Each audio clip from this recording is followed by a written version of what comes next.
Bonjour à tous, c'est Benji, bienvenue sur la Cobra TV dans l'appartement Cobra. On a une petite news assez sympa là qui nous vient de chez LG. La marque coréenne vient d'annoncer une garantie 5 ans sur l'OLED. Donc qu'est-ce que ça veut dire? Est-ce que je vais plus avoir peur d'un éventuel problème de marquage? J'ai toutes les réponses. Cette nouvelle garantie va s'appliquer uniquement aux gammes G2 et Z2, soit les OLED Premium 4K et 8K de LG, et toutes les tailles sont prises en compte. Non, le C2 n'est pas concerné par cette garantie. On va dire que c'est un service supplémentaire, une sorte de bonus offert sur les modèles haut de gamme de la marque. De base, en fait, lorsque vous achetez un télé, LG ou n'importe quelle autre marque d'ailleurs, il faut savoir que votre téléviseur dispose d'une garantie standard de 2 ans, obligatoire, c'est la loi. Alors cette garantie d'ailleurs de 2 ans, elle couvre tous les problèmes de fabrication, défaillance de la dalle et tout ce qui est lié à l'électronique, c'est-à-dire la carte mère, le processeur, le son, voilà, ce genre de choses. Ici, la garantie 5 ans mise en place par LG, c'est une extension de garantie de 3 ans qui s'ajoute donc à la fin des 2 ans. Mais attention, celle-ci est spécifique à la dalle OLED.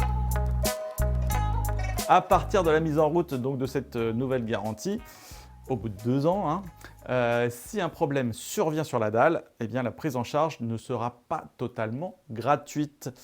Et oui, il faut bien lire, c'est le coût de la dalle qui est prise en charge par LG. Par contre, la main-d'œuvre du technicien qui vient réparer tout ça, ce sera au consommateur de payer. Ouais, c'est un petit peu dommage, mais bon, au prix de la dalle, moi je dis mieux vaut payer le TECOS. Tout ce qui concerne la dalle. Donc si du jour au lendemain, en fait, votre dalle ne s'allume plus, c'est pris en charge. Si vous avez ne serait-ce qu'un seul petit pixel mort, c'est pris en charge. Ça, c'est quand même sympa, il te remplace la dalle pour ça. Et bien sûr, donc, si vous avez un problème de marquage, c'est pris en charge. Ça fait partie de la dalle. Et ça, je me le suis fait confirmer par LG. D'ailleurs, chez LG, ils sont super confiants sur leur techno OLED. Pour eux, le marquage, c'est presque de l'histoire ancienne. Ils maîtrisent super bien le sujet et aussi, bien sûr, la luminosité. En fait, ils souhaitent rassurer encore plus sur les modèles qui sont les plus lumineux, c'est-à-dire le G2 et le Z2. Du coup, j'ai lu le contrat de garantie qui présente des conditions standards, d'ailleurs, et communes à tous les constructeurs de ce type de produit. Alors, je vais vous mettre au clair, en fait, les quelques petits points qui pourraient être un peu flous. Donc, la présente garantie ne couvre pas les vérifications périodiques, défauts d'entretien, négligence. Alors ça, en fait, c'est inhérent à tous les TV, OLED ou non. C'est-à-dire qu'il faut prendre soin de son téléviseur. Et si vous nettoyez l'écran avec de l'eau de Javel, non, c'est pas garanti. D'ailleurs, n'hésitez pas à aller voir ma vidéo « Comment nettoyer sa TV comme un pro ». Les dommages résultant d'installations incorrectes. Alors ici, c'est par exemple ne pas mettre son TV près d'une source de chaleur, comme devant ou à côté de son radiateur. Oui, forcément, ça va faire chauffer l'électronique et même la dalle. Donc, les pixels risquent de cramer. Autre chose aussi, si les sorties d'aération sont obstruées, c'est-à-dire qu'elles ne permettent pas au TV de bien respirer, et donc ça entraîne une surchauffe, c'est pas garanti. Donc, il faut faire aussi attention de ce côté-là. Et enfin, les dommages résultant d'une utilisation anormale. Alors là, c'est tout ce qui nous intéresse. Qu'est-ce qu'une utilisation anormale d'une dalle OLED? Je vous le répète souvent dans mes vidéos et j'en ai même fait une consacrée à ce phénomène en prenant exemple le LG C1. Il ne faut pas éteindre son téléviseur OLED en débranchant la prise. Ça, c'est un cas d'utilisation anormale qui ne passe pas. Ça va tout simplement empêcher le téléviseur de faire son rafraîchissement de pixels et donc créer un potentiel risque de marquage. Et ça, chez LG, ils sont capables de le voir, forcément. Si vous leur envoyez votre TV en réparation, ils ont accès au menu caché et à l'historique de votre utilisation. Et s'il n'y a pas eu les rafraîchissements, la garantie ne passe pas. Et après, qu'est-ce qu'il y a d'autre comme utilisation anormale? Eh bien, c'est tout. Voilà, ça se résume à cela, en plus bien sûr des conditions que je vous ai citées en avant.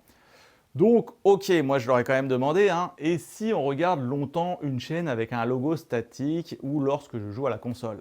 Réponse de LG, ce n'est pas anormal et la technologie OLED a tout pour se protéger et empêcher le marquage. Et si j'utilise mon TV comme un écran de PC? Réponse, ce n'est pas anormal et la technologie OLED a tout pour se protéger et empêcher le marquage. Voilà, les mecs sont super confiants, ça ne marquera pas. Je vois déjà les commentaires.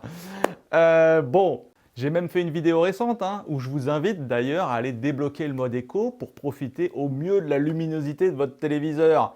Et bien ça aussi, ce n'est pas un cas d'utilisation anormal.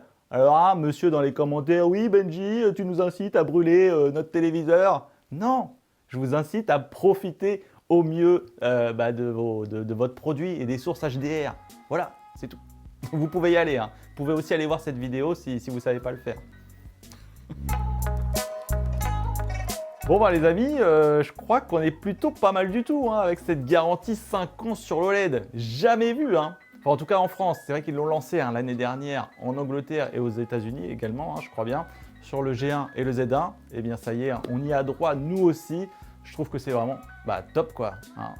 Et puis ça prouve aussi qu'LG, ils ont confiance en leur techno et puis bien sûr ça va réassurer certains qui hésitent encore à passer le pas sur l'OLED, qui ont encore cette petite crainte du marquage dans la tête. Voilà, là vous êtes plutôt peinard. Bien sûr, à condition de ne pas faire n'importe quoi non plus. Bon écoutez, merci beaucoup d'avoir regardé la vidéo. Nous là dans le studio, on a testé le G2. Voilà, ça y est, on l'a enfin reçu. On a refait des tests comparatifs avec d'autres dalles. Je ne vous dis pas encore tout. C'est super intéressant, mais voilà, j'ai pas eu le temps de monter et il faut quand même que je parte en vacances un petit peu me reposer. Donc voilà, on se retrouve à la rentrée avec un beau test sur le G2. Et voilà, bonnes vacances. C'était Benji. À bientôt sur la Cobra TV.